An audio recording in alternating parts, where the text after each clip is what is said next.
Title suggestion: the binary truth about change that King Wen figured out 3,000 years ago. In 1703, the celebrated mathematician Gottfried Wilhelm Leibniz, the man who co-invented calculus, sat stunned in his study in Hanover. He had just received a letter containing a 3,000-year-old diagram from China. It was the Bagua, the foundational map of the I Ching.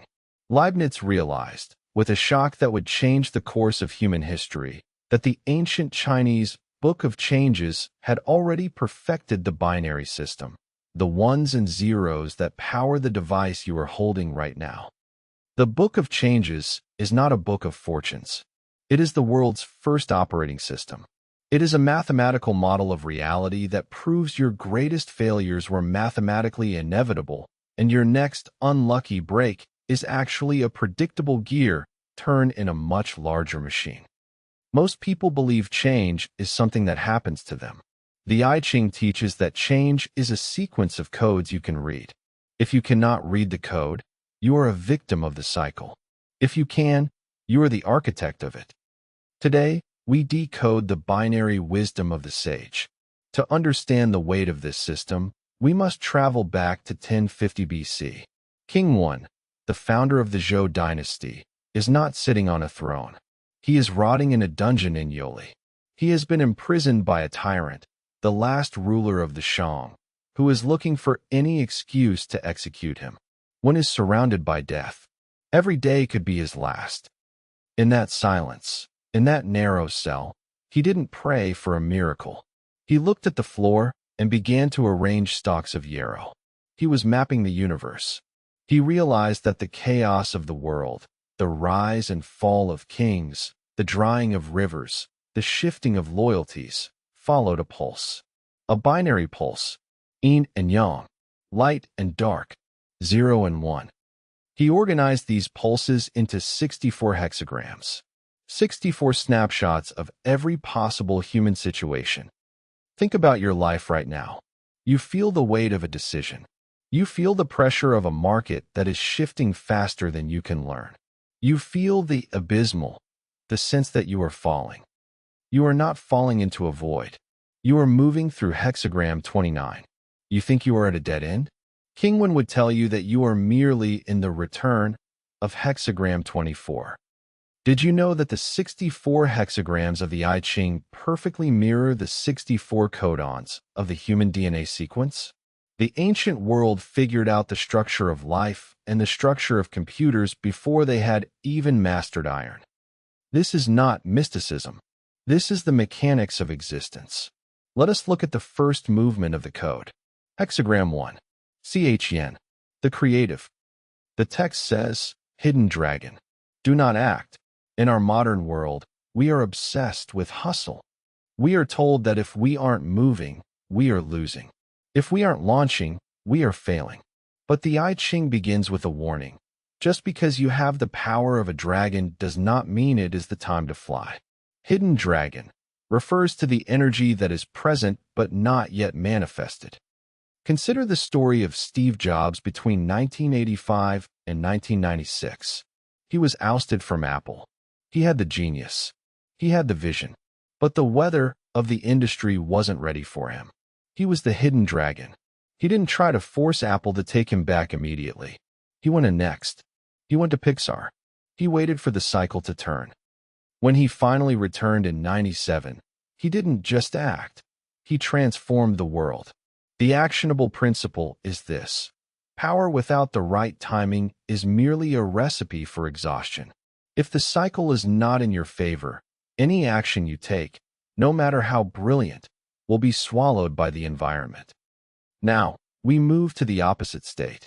Hexagram 29. Can. The abysmal. Water. The text says, water flows on and fills up all the places through which it flows. It does not shrink from any dangerous spot, and in this way, it reaches its goal. Most people view danger as something to be avoided or fought. The I Ching views danger as a landscape to be navigated. When you are in the abysmal, perhaps your business is failing or a relationship is collapsing. Your instinct is to panic, to thrash, to try to climb out of the hole. But water does not thrash. Water fills the hole. It stays true to its nature. It flows into the deepest, darkest parts of the ravine, and because it is willing to go through the danger, it eventually overflows and continues its journey. Look at Netflix in 2011. They decided to split their DVD and streaming services into two entities, including the disastrous Quickster launch. Their stock plummeted 75%. They were in the abysmal. Most CEOs would have retreated to the safety of what worked before. Reed Hastings didn't. He doubled down on the danger of streaming. He filled the hole of the failing DVD market with original content. He flowed through the danger until the ravine was full. The actionable principle. In times of crisis, do not seek safety. Seek the integrity of your original purpose. Be like water. Do not shrink from the dangerous spot. Fill it until you can flow over it. Question: if you knew that your current bad luck was 100% guaranteed to end on a specific Tuesday 3 months from now, would you still be stressed? Or would you be preparing? The I Ching tells you that Tuesday is coming. The stress you feel is only because you believe the current frame of the movie is the entire film. Let us look at a hexagram that many find frustrating. Hexagram 24. Fu. The return. The text says, the turning point. 7 is the number of the young light. It is formed when the growing line returns to the bottom. This is the law of the pivot. In the I Ching, everything moves in a circle. When you reach the absolute end of a path, when you realize your current strategy is dead, that is not a tragedy. That is the return. But the sage warns, the return is not a matter of force. You cannot make the sun rise earlier. You cannot make the winter end by shouting at the snow. Think of the great pivot of Slack. It started as a video game company called Tiny Speck. They spent years building Glitch. It failed. It was the absolute end of the road. But in the return, they looked at the internal chat tool they had built just to manage the game. They didn't force the game to work. They allowed the young light of the chat tool to return to the bottom and become the new foundation. The actionable principle. A dead end is merely the universe's way of pointing you toward the beginning of a more powerful circle. Do not mourn the end of the old path. Look for the young light at the bottom of the failure. Now, we consider the infrastructure of your life. Hexagram 48. Ching. The well.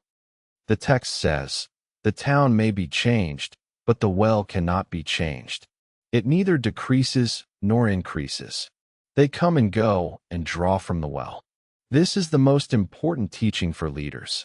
Your town, your product, your job title, your location can change, but your well, your character, your core values, your fundamental skill set must be constant. If the well is muddy, the water is undrinkable. If the well rope is too short, it doesn't matter how deep the water is, you will go hungry. Look at the company Patagonia. Their town has changed significantly over decades. They've moved from pitons for climbers to high-end outdoor fashion. But their radical commitment to environmentalism has never changed. Because they maintain the well, people come and go and draw from it regardless of the fashion cycle. The actionable principle. Your external success is limited by the depth and clarity of your internal foundation. Stop trying to change the town until you have cleaned the mud out of your own well. Did you know that in the I Ching, good fortune and misfortune are not moral judgments? They are descriptions of alignment. Good fortune simply means you are moving with the cycle. Misfortune means you are trying to walk up a down escalator. The escalator isn't evil. You are just misaligned. We have decoded the theory. Now, we must apply the code. The world does not care what you know. It cares how you move. Here are 3 things you must do this week to align yourself with the Book of Changes. First, the 24-hour observation. Pick one problem you are currently facing. For the next 24 hours, you are forbidden from trying to solve it. Instead, You must act as the observer of the cycle. Ask yourself, is this problem a hidden dragon waiting to begin? Is it the abysmal, a danger to be flowed through? Or is it after completion, a success that is starting to rot? Name the phase. Once you name the phase, the panic leaves. You cannot be afraid of a storm if you know it is merely a transition between two sunny days. Second, mapping the well. Tonight, take a piece of paper. Draw a circle in the center. That is your well. List the 3 things about you that have not changed in 10 years. Not your job, not your income, not your house. Your well qualities. Are you obsessively curious? Are you fiercely loyal? Are you a natural translator of complex ideas? Now, look at your current crisis. Are you trying to solve it using town solutions, like more money or a new title? Or are you drawing from the well? Most people fail because they try to use a town solution for a well problem. If your well is dry, no amount of town planning will save you. Spend this week deepening the rope, practicing your core skill, not your secondary hustle. Third, the receptive morning. Hexagram 2 is the receptive. It is the power of the earth. It says, if the seeker takes the lead, he goes astray. If he follows, he finds guidance. For the next 3 mornings, do not start your day by taking the lead. Do not check your email. Do not check your notifications. Do not set your to-do list immediately. Instead, spend 20 minutes in total receptivity. Walk, sit, listen. Let the weather of the day present itself to you. The sage monk knows that the world is trying to tell you which way the cycle is turning, but you are usually too loud to hear it. This week, find the guidance by being the last to speak, not the first. The secret Leibniz found in those ancient lines was simple but terrifying. Everything is connected. Every 0 is pregnant with a 1. Every failure is the literal DNA of a future success. You began this video because you felt a shift in the wind. You felt that the old way of doing things, the brute force, the constant hustle, the fear of change, was no longer working. You were right. The cycle has turned. You are no longer in the world of making things happen. You are in the world of allowing the right things to happen at the right time. The binary code that King Wen wrote in a dungeon 3,000 years ago is the same code running in your veins and your processor. Stop fighting the cycle. Start reading it. If you don't understand the sequence, you will spend your life reacting to shadows. If you want to see the light before it hits the horizon, you need to see where the cycle is going next. In our next episode, we will look at the art of wars, empty and full. The strategy of winning without ever engaging in conflict. You won't want to miss the moment the dragon finally takes flight. The well is deep. The water is clear. It is time for you to draw.